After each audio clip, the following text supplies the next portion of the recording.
గాంజా తరపున ఈ నిర్మూల కార్యక్రమంలో మన డిస్టిక్ అనకాపల్లి డిస్టిక్ ఏదైతే ఉందో ఈ అనకాపల్లి డిస్టిక్ మనం ఈ లాస్ట్ 1 year మన ప్రోగ్రెస్ ఎలా ఉందంటే ఇప్పటి వరకు మనము 74 గాంజా కేసెస్ ఫైల్ చేసామండి.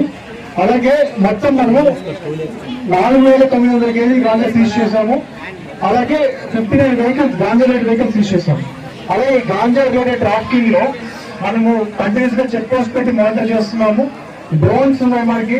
ఈ గాంజా ఎక్కడైతే మనకి ట్రావెలింగ్ ఉందో ఆ డ్రోన్ ద్వారా మన రూట్స్ ఆల్టర్నేట్ గా రూట్స్ ఎట్లా ఉన్నాయో అవన్నీ కూడా ఐడెంటిఫై చేసుకుంటున్నాము.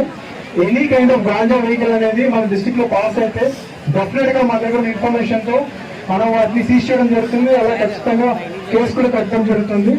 అలాగే మనకి టోటల్ ప్రాపర్టీ కూడా ఈ గాంజా రిలేటెడ్ ప్రాపర్టీ కూడా ఎప్పటికప్పుడు సీజర్ చేయడము అలాగే అప్లై చేయడం జరుగుతుంది. ఎవరైతే గాంజా ముద్దాయిలు ఉన్నారో వాళ్ళ మీద మన గవర్నమెంట్ ప్రత్యేకంగా పిట్ ఎన్టీపీఎస్ యాక్ట్ అలాగే పీడీ యాక్ట్ ని వాళ్ళు జప్తు చేస్తూ వాళ్ళ ప్రాపర్టీస్ కూడా వాళ్ళు జప్తు చేస్తున్నారండి. సో ఇంత ముందు ఏదో గాంజా కేసు అంటే బెయిల్ తీసుకుని మళ్ళీ బయట పెట్టామో లేదు, వాళ్ళు ఏదైతే సంపాదించుకున్నారో గాంజా రిలేటెడ్ ఆ మొత్తం డబ్బులు కూడా మనము జప్తు చేసి వాళ్ళని జైల్లో పెట్టడం జరుగుతుంది.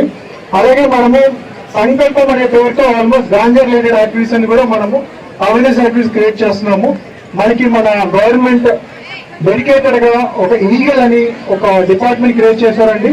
ఈ ఈగల్ డిపార్ట్మెంట్ ప్రత్యేకత ఏంటంటే only ganja related toll free number ఉంటుంది. అలాగే టోల్ ఫ్రీ నెంబర్ లో మనకి ఏ కంప్లైంట్స్ లో కానీ వాళ్ళు తీసుకుంటారండి. ఈ టోల్ ఫ్రీ నెంబర్ 1972. సో అందరూ ఎవరు remember toll free number for ganja is 1972. అలాగే మన అనకాపల్లి డిస్ట్రిక్ట్ లో ganja de addiction center Anakapalli NTR hospital ఉంది.